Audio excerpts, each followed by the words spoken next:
Bueno, listo, chicos. Pues el día de hoy voy a hablarles sobre el abordaje del paciente quemado. Me presento, mi nombre es Lady Valentina Albarracín, soy estudiante de séptimo semestre en nuestra institución.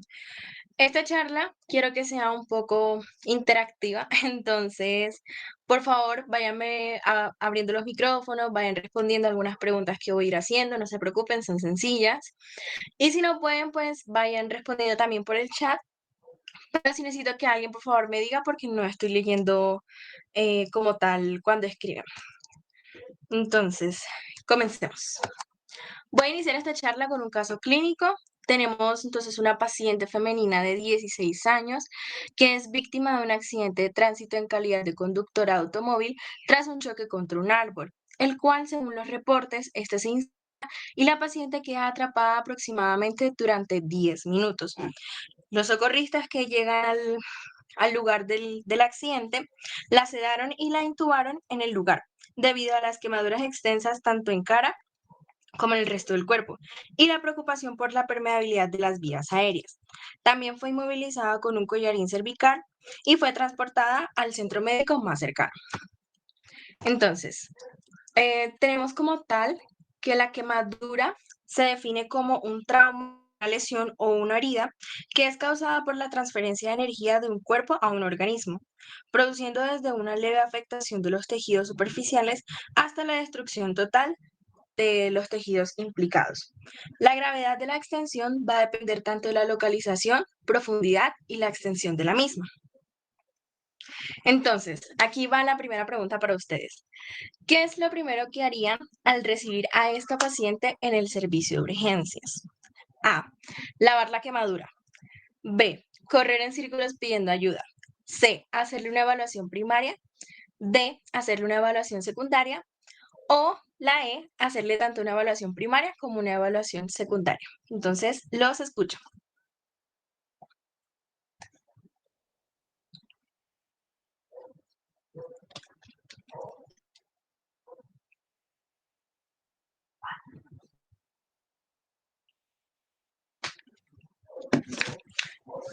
Si me están respondiendo por el chat, por favor, alguien que me diga qué opciones están diciendo.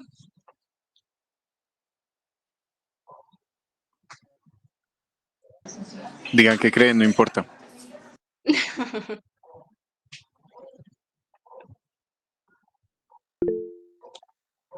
Buenas noches, yo elegiría la opción E. La opción E, o sea, tanto evaluación primaria como secundaria.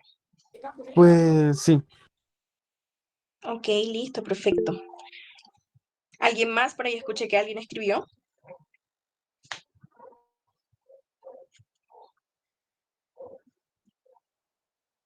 Ángela dice la C.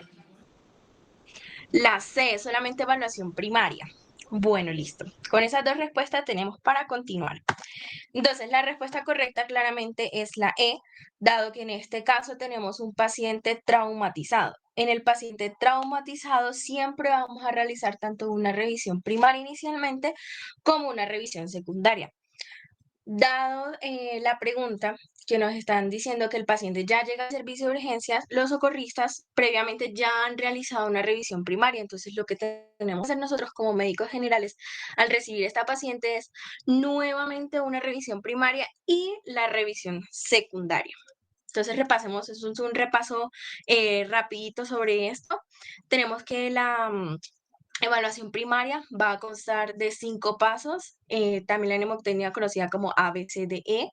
A, haciendo referencia a la vía aérea, importante permeabilizarla con el collarín, hacer un control cervical, ya sea manual o mecánico, pues con este dispositivo.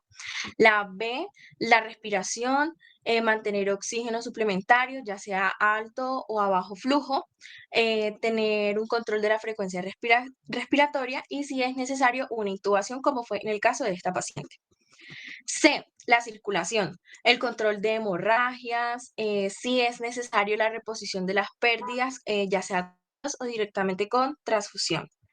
D, evaluar el déficit neurológico como la conocida escala de Glasgow, que ya todos la conocemos, y por último la exposición del paciente, que es la búsqueda de las lesiones y el control de la temperatura. En este es súper importantísimo en estos pacientes quemados revisar todo el cuerpo para determinar qué tan extensa fue la quemadura, que ya más adelante vamos a hablar cómo se hace. Adicionalmente, tenemos la colocación de vías periféricas. En este caso se van a realizar con catéteres venosos de calibre grande, ya sea un 16, un 18, esto para permitir el paso de los líquidos. ¿Listo? Y adicionalmente también de la sonda vesical, porque al momento de nosotros reponer líquidos tenemos que estar monitorizando toda esta reposición y esto se hace mediante la diuresis. Entonces, importantísimo esas dos cosas. En la revisión secundaria utilizamos nuestra mnemotecnia amplia o sample, que nosotros básicamente lo que vamos a hacer es ampliar nuestra información sobre este paciente y sobre este incidente, si la paciente presenta alergias, medicamentos previos, antecedentes patológicos, si se encuentra embarazada porque tenemos ya una paciente en edad fértil, demás también los signos y síntomas, todo eso. ¿Listo? Entonces, es súper importantísimo para el abordaje de nuestro paciente quemado determinar en qué escenario estamos. Si estamos tanto en el lugar del accidente, si ya nos encontramos dentro de la sala de urgencias. ¿Y esto por qué? Porque cada escenario va a tener ciertos pasos a seguir que son diferentes para ambos. Nosotros nos vamos a centrar en las medidas que vamos a aplicar en el paciente en nuestra sala de urgencias. Entonces, comencemos. Bueno, siguiendo con nuestro caso clínico, esta paciente al ingresar al servicio de urgencias se encuentra inconsciente, sedada e intubada, con signos vitales de una presión arterial de 156/101, una frecuencia cardíaca de 108, temperatura 36.6 grados, una saturación de oxígeno al 100% con alto flujo. También encontramos al examen físico unas pupilas de 2 milímetros de diámetro que son mínimamente reactivas de forma bilateral, la presencia de una sonda venosa subclavia y una sonda nasogástrica. A las extremidades, movimientos espontáneos, leves intermitentes en ambos brazos y de la pierna izquierda. No se palpan los pulsos en las extremidades derechas, es decir, tanto el miembro superior como miembro inferior derecho. También encontramos la presencia de una sonda vesical con un drenaje color rojo y unas quemaduras de tercer grado con una superficie corporal total del 70%. ¿Listo? Entonces, pregunta para el público. ¿Qué mecanismo de quemadura consideran ustedes que sufre el paciente? ¿Explosivo, térmico, de radiación o ninguna de las anteriores? Los escucho.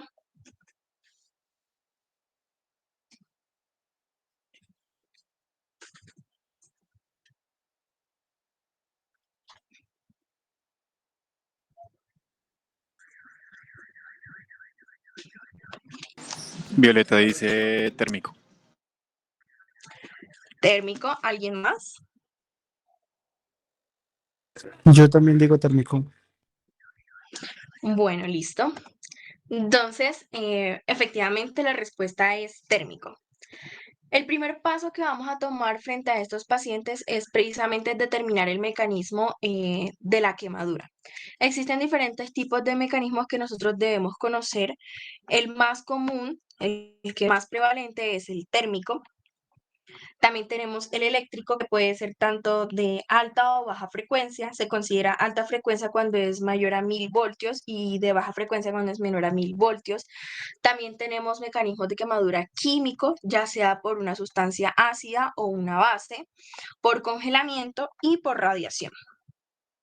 Entonces, en esta charla nos vamos a centrar en el abordaje de nuestro paciente quemado por quemaduras térmicas, porque para el resto de mecanismos, digamos que los paso a paso a seguir son diferentes. Entonces, nos vamos a enfocar en el térmico. Entonces, el daño del tejido se produce por una necrosis de coagulación de proteínas, ya que estas se van a desnaturalizar por las altas temperaturas a las cuales se expone el paciente. Es por eso que en una sola herida puede haber zonas con diferentes grados de lesión de acuerdo a la cercanía de esta fuente de calor. Esta clasificación, la clasificación de las zonas de lesión de Jackson, me va a ayudar a identificar 3 zonas en una sola lesión. ¿Cuáles son? La primera es la zona de coagulación, que es la zona más central, aquí donde ven mi cursor, donde estoy señalando. Se quedó bloqueada la diapositiva. Ay, ¿en cuál están? Ahí, ¿la ven? ¿Ven la imagen donde dice zonas de lesión de Jackson? Sí, sí se ve. Listo. Entonces les estaba señalando esta parte, que es la zona de coagulación, que es el área más central y es la zona de máximo contacto con esta fuente de calor y me va a representar la zona de necrosis de las células. Es decir, estas células ya no se pueden reparar, ya esto es tejido completamente muerto. La siguiente zona es una zona más periférica, que es la zona de éstasis, que es la que está alrededor de esta zona de coagulación y me va a representar todo el tejido que se encuentra con hipoperfusión. Además, va a tener vasoconstricción y este tejido tiene un riesgo de necrosis de alrededor de 24 a 48 horas. Es por eso que en estos pacientes es súper importantísimo conservar esta perfusión con la reposición de los líquidos para poder salvar toda esta zona de éstasis.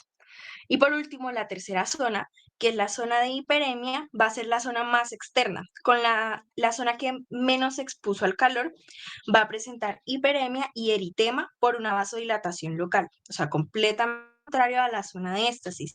Y esta va a conservar su viabilidad si se protege.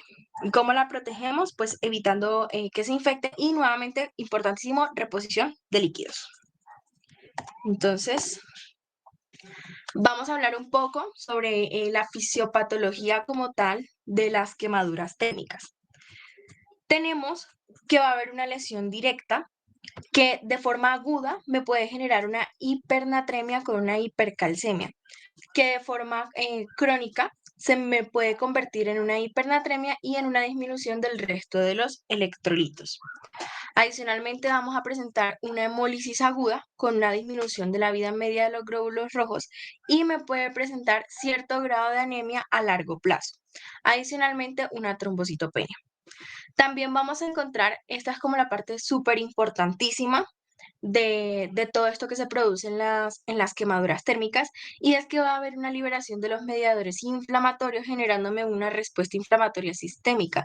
¿Esto qué me va a provocar? Me va a provocar el aumento de la permeabilidad vascular, lo que me va a hacer que va a desplazar el líquido que se encuentra a nivel intravascular al espacio intersticial, generándome dos cosas súper importantísimas: el edema y la disminución del gasto cardíaco con aumento de la resistencia venosa periférica. ¿Esto que me va a generar? Esto me va a generar algo conocido como el shock por quemadura, que no es más que un shock hipovolémico. ¿Listo? Adicionalmente, la disminución del gasto cardíaco y el aumento de la resistencia vascular periférica me va a generar una hipoperfusión tisular, que esto se me va a representar a nivel gastrointestinal y a nivel renal. A nivel renal me genera una insuficiencia renal aguda y a nivel gastrointestinal me va a generar o la posibilidad de la aparición de las úlceras de Curling, que las úlceras de Curling se generan por una destrucción de la mucosa gástrica y pues haciendo que aparezcan estas úlceras por estrés.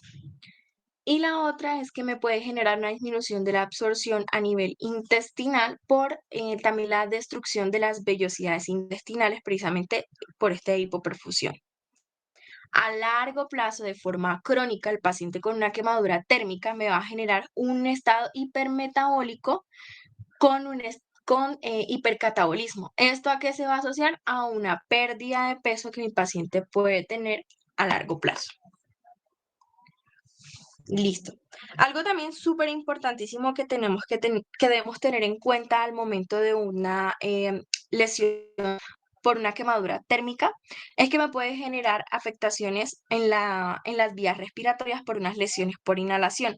Estas lesiones por inhalación se pueden dar por dos mecanismos, ya sea por una quemadura directa de las vías respiratorias o por una intoxicación de monóxido em,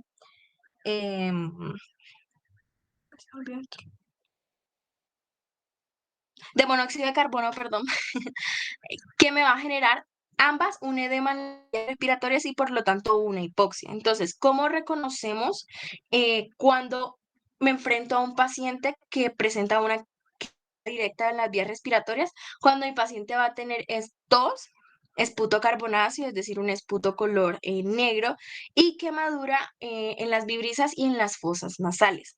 Adicionalmente, pues el antecedente del accidente o una exposición prolongada al humo del, como tal, del fuego, del incendio, de esta quemadura. Y la otra es la intoxicación por el monóxido de carbono, que voy a presentar a un paciente con una piel color descrita como rojo cereza. Adicionalmente, el antecedente de este accidente, que sea un paciente que haya tenido una inhalación de motores en combustión. Listo. Continuando con nuestro caso clínico, tenemos que nuestra paciente sufrió precisamente una lesión de las vías respiratorias, dado una quemadura directa de las vías aéreas por esa exposición de 10 minutos que duró dentro del carro.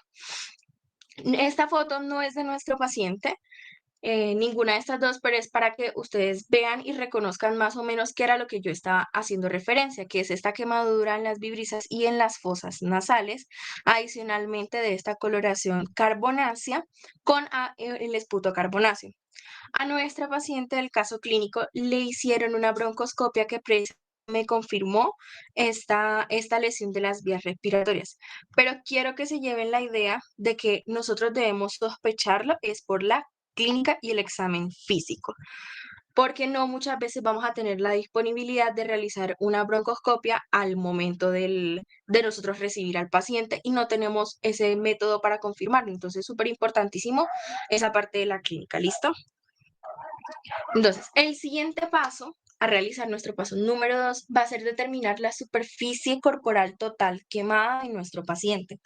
¿Cómo lo vamos a hacer? Existen diferentes métodos. El primer método es la regla de los 9.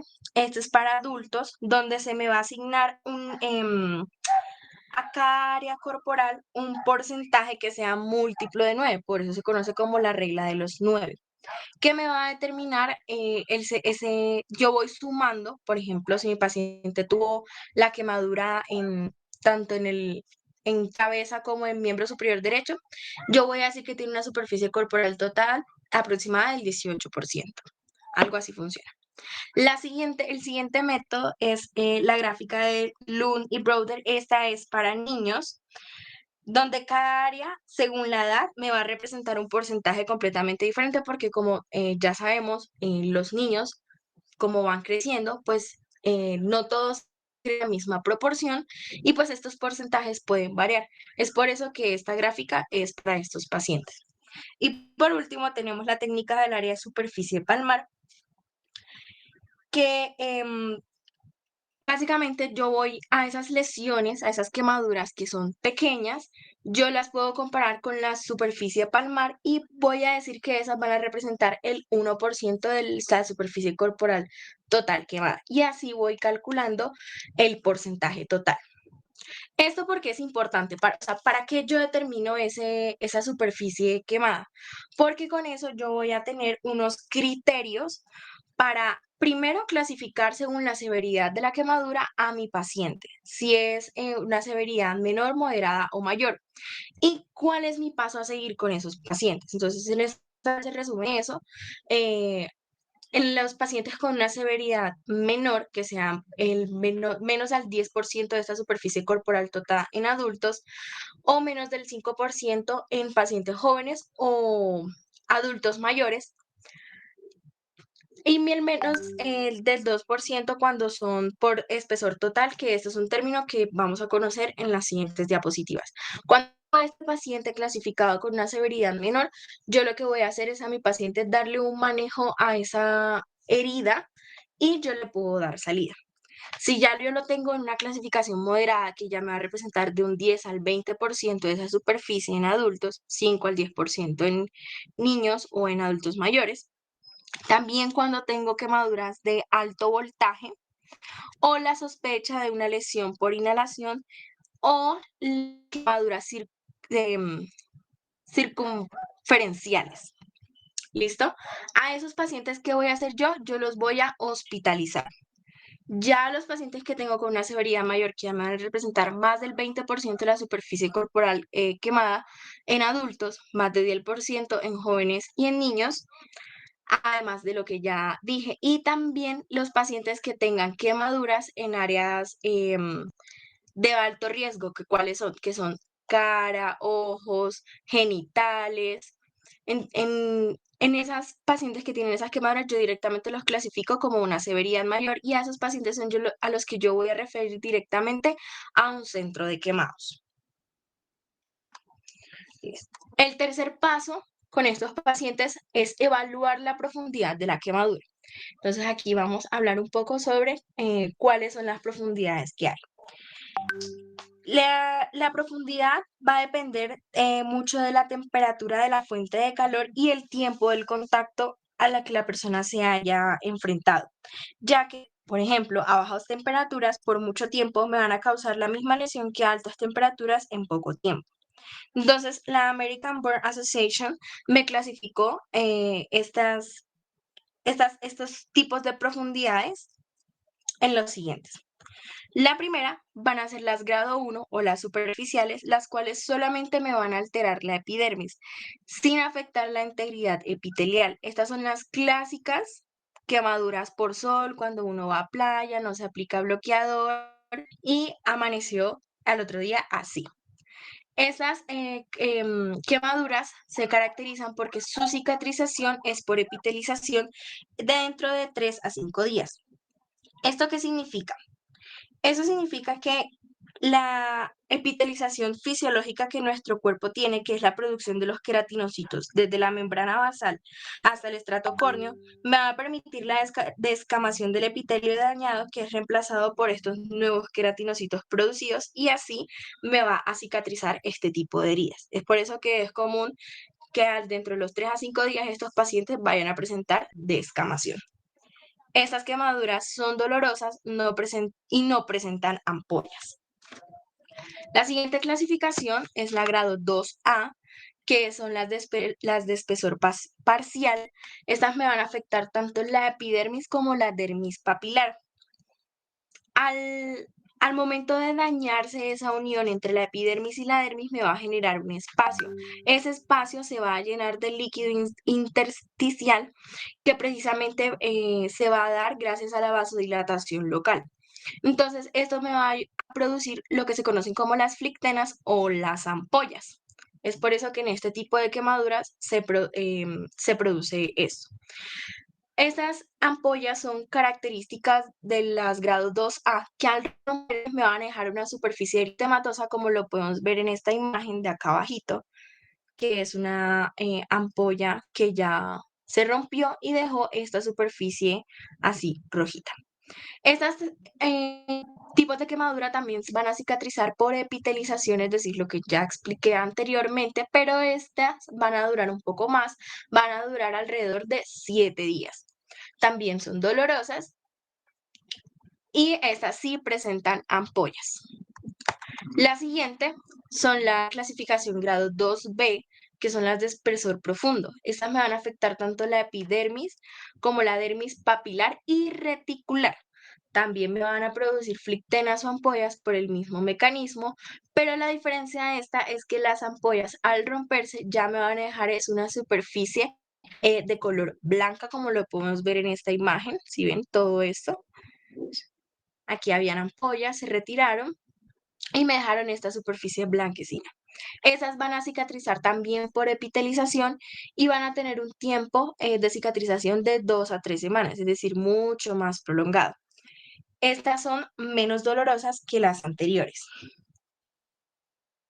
Y por último, la grado 3, que es la de espesor total, que ya es una quemadura mucho más profunda, va a afectar tanto la dermis, la epidermis, la dermis y la hipodermis. Incluso puede tener una profundidad variable llegando a otros tejidos como lo son músculos, tendones, etc. Esa es una quemadura que es rígida precisamente porque se pierde toda esa unión entre las capas de la piel y me va a generar que sea rígida. Adicionalmente, se va a presentar una escara de color blanco, café o negro, como lo podemos ver en esta imagen. Aquí tenemos tanto una escara en su porción blanca, acá podemos ver cómo se ve un poquito ya más negra, por acá interdigitalmente un poquito más cafecita. Y estas no son dolorosas. ¿Y esto es por qué? Porque se van a dañar todas esas terminaciones nerviosas y pues el paciente no va a estar presentando dolor. ¿Listo? Estas cicatrizan en más de 3 semanas cuando son pequeñas, pero cuando son ya un poco más extensas, sí van a requerir intervención quirúrgica por parte de cirugía plástica. Listo. Entonces, siguiente pregunta para el público. ¿Qué órdenes médicas harías para nuestra paciente del caso clínico? A. Interconsulta con cirugía plástica. B. Reposición de líquidos con solución salina a 100 cc hora. C. Manejo del dolor con AINES. O D. Ninguna de las anteriores. Los escucho.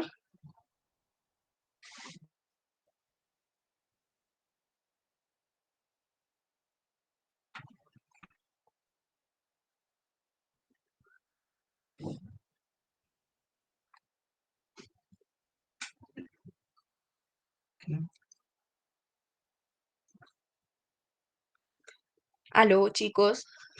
Opinen. Hola, pues inicialmente yo empezaría con manejo del dolor con AINES.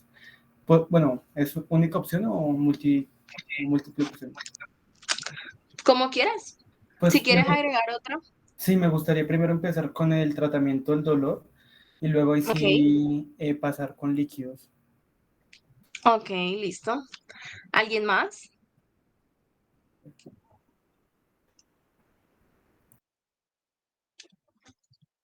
Violeta dice de líquidos. ¿Líquidos? Listo. La respuesta en este caso es ninguna de las anteriores. Y ya vamos a explicar por qué. Lo primero que debo hacer con estos pacientes es la reposición de líquidos. ¿Listo? Anteriormente se le atribuyó la pérdida de los líquidos a la evaporación del agua en las áreas con la pérdida de la barrera cutánea. Sin embargo, se han identificado otras causas y es la retención masiva de líquidos en el espacio intersticial.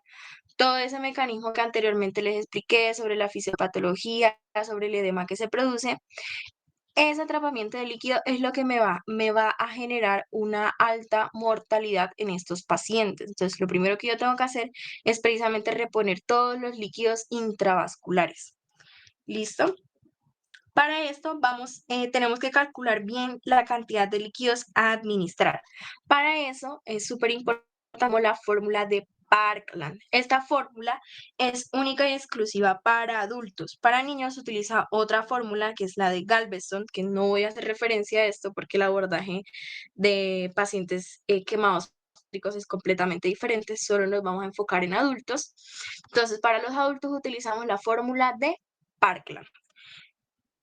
¿Cómo, cómo, cómo se utiliza esta fórmula? ¿Cuál es la fórmula? La fórmula me dice que la reposición de líquidos va a ser 4 cc de lactato de Ringer multiplicado por el porcentaje de la superficie corporal total quemada del paciente por el peso en kilogramos del paciente. ¿Listo? Una vez yo haya calculado esa cantidad de líquidos, lo que voy a hacer es primero pasar el primer 50% en las primeras 8 horas y luego el otro 50% en las siguientes 16 horas. ¿Listo? ¿Y esto por qué? Porque resulta que ese edema que anteriormente estaba explicando va a tener un pico máximo a las 8 horas. A las 24 horas, este edema va a empezar a autorresolver. Entonces, lo que yo voy a hacer es, entra mi paciente y yo necesito saber cuántas horas mi paciente lleva del momento en el que se ha quemado. ¿Listo? Entonces yo les hago una pregunta. Si, por ejemplo, esta paciente del caso clínico ingresa al servicio de urgencias con una quemadura de hace 6 horas, ¿ustedes les pasarían ese primer 50% en 8 horas? ¿O cómo lo harían ahí?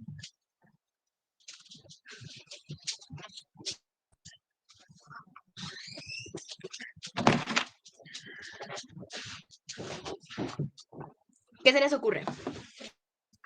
Se pasaría en las siguientes 2 horas restantes que hacen falta para las primeras 8 horas después de la quemadura. Perfecto, exactamente. Así es. Ese primer 50% del líquido calculado siempre tiene que ser en las primeras 8 horas, pero las 8 horas comienzan del momento en el que mi paciente se quemó. ¿Listo? Entonces, en este caso, como la paciente llegó 6 horas después, las 2 horas que me quedan para cumplir esas 8 horas del pico máximo de la formación del edema, yo necesito reponer todos esos líquidos. ¿Listo? Y ya luego así el siguiente 50% durante las 16 horas. ¿Listo? Entonces, eso va a ser en el primer día. En el segundo día, la fórmula de Parkland dice, ya no van a ser 4 cc de lactato, ahora van a ser 3 cc. ¿Y cómo los voy a pasar? Voy a pasar ese total de líquidos durante las 24 horas. ¿Listo? Y ya en el tercer día ya no van a ser 3 cc, sino 2 cc. Importantísimo, vamos a monitorizar con la diuresis esta reposición de líquidos. ¿Listo? ¿Cuál es como el ideal de la diuresis? Va a ser entre 0.5 a 11 cc kilogramo hora. Adicionalmente, se tiene que llevar un balance entre líquidos administrados y los líquidos eliminados de mi paciente. Ojo, cabe recalcar, esta fórmula de Parkland simplemente es una guía. No significa que directamente yo tenga que cumplirla al pie de la letra. No, esto simplemente es una guía porque yo me voy a guiar, aparte de la diuresis, del balance de los líquidos, también me voy a guiar sobre la clínica de mi paciente. De acuerdo a cómo mi paciente esté respondiendo a esta reposición de líquidos, yo voy a determinar con mi criterio si continúo con la fórmula o si prefiero aumentar o disminuir la cantidad de líquidos. ¿Listo? Entonces, para el cuarto día ya no voy a utilizar la fórmula de Parkland, sino que voy a utilizar una fórmula que es líquidos basales, que se calculan de 1500 cc por la superficie corporal total del paciente, no la quemada, sino la superficie del paciente. Lo voy a sumar a la evaporación de la quemadura que está presentando, que pues es otro pequeño cálculo que son 25, más el porcentaje de superficie corporal total por la superficie corporal total del paciente por 24. Cuando yo haga todo este cálculo, ese valor total lo voy a administrar en 24 horas. Y nuevamente recalco que es súper importantísimo la monitorización con la diuresis y el balance de los líquidos administrados. ¿Listo? Ahora, siguiente pregunta. ¿Con qué líquido hago la reanimación hídrica? ¿Dextrosa, albúmina, lactato de Ringer o solución salina normal?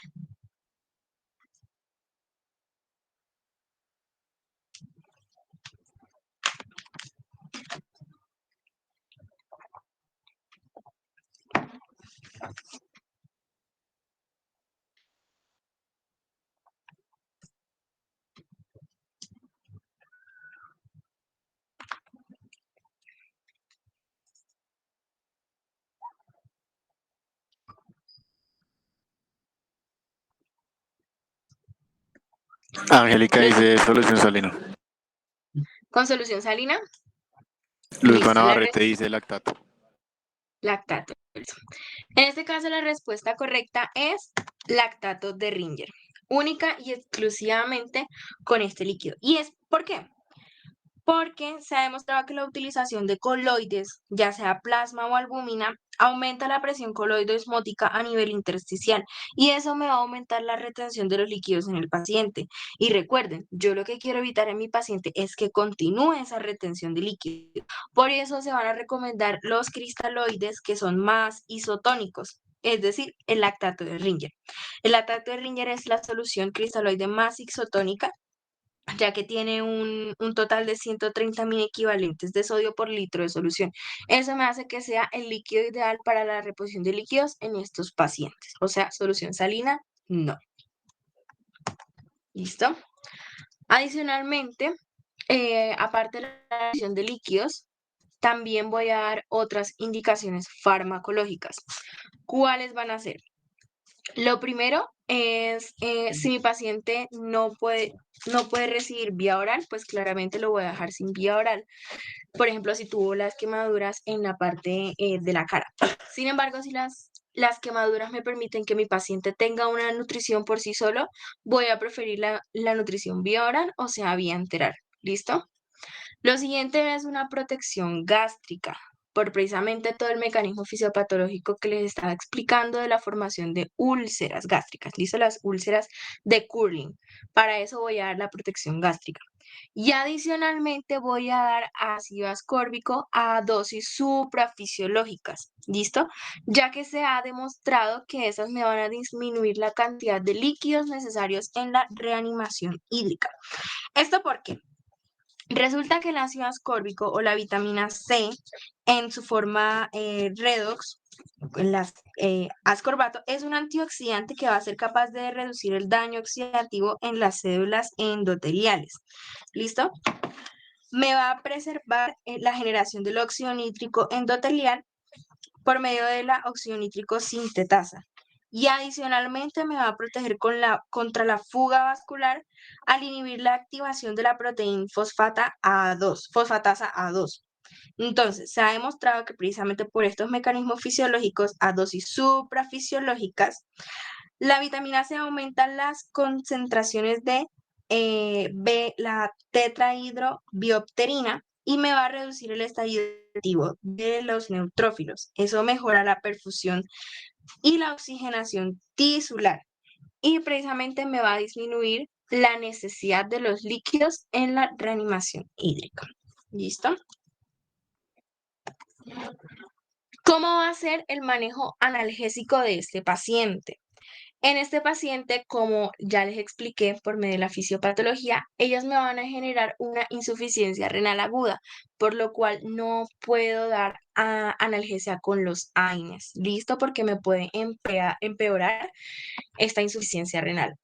Entonces, se ha demostrado que la mejor analgesia que yo voy a tener con mi paciente va a ser por medio de opioides, sea mediante opioides débiles o opioides fuertes. Débiles como el tramadol, la codeína, y fuertes como la morfina o la hidromorfona. ¿Listo? Adicionalmente, estos pacientes, precisamente mediante la forma de lesión de la quemadura, me van a generar dolores neuropáticos. Es por eso que se considera una titulación de pregabalina o la administración de gabapentina para manejar este dolor que es súper característico en los pacientes quemados. ¿Listo? Luego, ya una vez yo haya hecho la reposición de líquidos, pues le haya adicionado los medicamentos farmacológicos que ya mencionábamos, la analgesia, ahí sí me voy a ir al manejo como tal de la quemadura. ¿Listo? Para que yo manejo la quemadura, voy a manejarla para poder controlar la infección, para evitar que se me infecten esos tejidos, para disminuir el dolor y para favorecer la epitelización y la cicatrización de la herida. ¿Listo? Entonces, ¿cómo se va a hacer esto? Lo primero que voy a hacer va a ser un lavado de la herida. Ahí sí voy a utilizar solución salina. Lavo súper bien esa herida y luego voy a hacer un desbridamiento. ¿Listo? El desbridamiento consiste en qué? En precisamente en retirar todo ese tejido dañado, todo ese tejido muerto, todo ese tejido necrótico. Si, por ejemplo, hay algún sucio o algo así por el trauma que sufrió el paciente, también voy a retirar todo eso para favorecer precisamente la cicatrización por medio de la epitelización. ¿Listo? Luego voy a hacer un nuevo lavado, esta vez con solución salina y con jabón quirúrgico. ¿Listo? Luego de ese lavado voy a volver a secar la herida, obviamente no haciendo fricción, sino con topecitos de forma delicada. Voy a hacer el secado y luego voy a hacer la curación. ¿Cómo se hacen las curaciones? Existen dos tipos de curaciones, las curaciones expuestas y las curaciones oclusivas. Cabe resaltar que la curación oclusiva es la que vamos a utilizar en estos pacientes. Se ha descrito que la curación puede servir para quemaduras que no superan el 5% de la superficie corporal total, pero esto realmente no se beneficia. Lo mejor siempre va a ser curación oclusiva para cualquier tipo de quemadura. ¿Listo? Entonces, ¿en qué consiste este método? Vamos a cubrir esa zona quemada con algún agente tópico, de los cuales ya hablaré más adelante, y lo voy a hacer un vendaje compresivo. ¿Listo? Entonces, ¿qué tópicos voy a utilizar? La rifamicina. La rifamicina es un antibiótico tópico que va a tener un espectro contra estafilococos, streptococos y con cocos gram positivos. ¿Listo? La aplicación de la rifamicina, la idea es aplicarla hasta que se forme una escara delgada. Más o menos esto ocurre dentro del 5.º día. Una vez esa escara se haya formado, ya puedo suspender la aplicación de la rifamicina. Segundo, la vaselina. La vaselina me va a producir una interfase acuosa sobre el tejido, lo va a mantener hidratado, va a disminuir el dolor y va a tener un efecto de maceración por sobrehidratación. ¿Eso qué quiere decir? Que va a desprender toda esa escara fácilmente y me va a facilitar precisamente el desbridamiento, dejando una superficie que favorezca la epitelización. ¿Listo? El tercero, el conocido, es la sulfadiazina de plata. Este va a tener una acción tanto bactericida como bacteriostática, tanto para bacterias gram positivas como gram negativas, especialmente contra Staphylococcus aureus, las pseudomonas y la Klebsiella. Este va a tener un efecto de 2 a 24 horas, por lo que dentro de ese tiempo yo tengo que como limpiar los restos de la crema y volverla a aplicar nuevamente pues para que haga su efecto. ¿Listo? También podemos utilizar el fitoestimulino. El fitoestimulino va a tener propiedades proepitelizantes. Precisamente se ha demostrado con una tasa de reepitelización mucho más alta, más rápida. Y los apósitos de carboximetilcelulosa y plata iónica, que es el conocido Aquacel. Este va a absorber la evaporación de la quemadura, se va a transformar en un gel que me va a aliviar el dolor. Adicionalmente, como tiene iones de plata, le otorga a este apósito propiedades microbicidas. Y adicionalmente, sumándole a su función de desbridamiento autolítico, me va a favorecer precisamente un ambiente limpio y adecuado para la epitelización. Estos apósitos tienen una ventaja y es que me van a permitir recambios de hasta 14 días. Esto me ayuda a disminuir la frecuencia de las curaciones, por lo tanto el dolor y la molestia que se pueden al momento de hacer las curaciones al paciente. Entonces digamos que es el método más favorecedor para el paciente. También encontramos métodos como los apósitos de membrana amniótica que se están utilizando mucho en la actualidad. Estos son dos artículos que traigo simplemente pues para mencionarle que actualmente se están investigando nuevas formas de curaciones, como precisamente ya lo mencioné, las membranas amnióticas, y adicionalmente apósitos oclusivos con piel de tilapia, o sea, de pescado, literalmente. Eso se está estudiando actualmente y realmente vale la pena seguir mirando su costo-beneficio para el manejo de este tipo de quemaduras. ¿Listo? Adicionalmente, voy a hablar sobre dos procedimientos que son súper importantes a la hora de enfrentarme a un paciente quemado, y es la escarotomía y la fasciotomía. Estos son procedimientos quirúrgicos que se realizan haciendo una incisión a través de la escara quemada lo suficientemente profunda, llegando hasta el tejido hasta el tejido subcutáneo, en la escarotomía y en la fasciotomía ya por debajo de la fascia.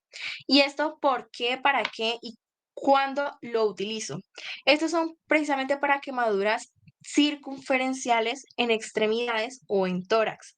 ¿Listo? Porque como ya lo mencioné anteriormente, en las quemaduras de tercer grado me va a generar una piel rígida. Esa piel rígida me va a dificultar la ventilación del paciente y eso no me va a permitir que el paciente evolucione de manera adecuada, entonces yo ahí tomo la decisión de realizar la escarotomía. ¿Listo? La fasciotomía es para extremidades y se utiliza precisamente cuando se forman síndromes compartimentales por el edema que anteriormente ya lo expliqué. ¿Listo? Cuando yo considero que puede haber un síndrome compartimental, cuando hay dolor, palidez y parálisis en las extremidades. Hay algunas referencias donde dice que la ausencia de los pulsos también me indica un síndrome compartimental. Sin embargo, hay síndromes compartimentales donde sí hay presencia de pulso. Entonces, esto realmente descarten la mejor forma de evidenciar un síndrome compartimental es lo que ya les mencioné: parestesias, dolor, palidez y parálisis. ¿Listo? Finalmente, tenemos que nuestra paciente del caso clínico fue llevada al quirófano poco después de su llegada para realizarle precisamente tanto una escarotomía como una fasciotomía de las 4 extremidades y del torso. Esto resultó en un aumento del flujo sanguíneo y una mejora en la ventilación de esta paciente. Desafortunadamente, las quemaduras de grado 3 en las tres extremidades impidieron salvarlas, a pesar precisamente de esta descompresión temprana. La paciente requirió amputaciones tanto bilaterales por debajo de la rodilla y una amputación de la mayor parte de su mano derecha. Finalmente, pues esta es la referencia del caso clínico que mencionamos y aquí les traigo el video de cómo fue la recuperación de la paciente a pesar de la pérdida de sus extremidades. Ese video se tomó y me pareció súper bonito porque es la primera vez que la paciente puede correr después de su accidente.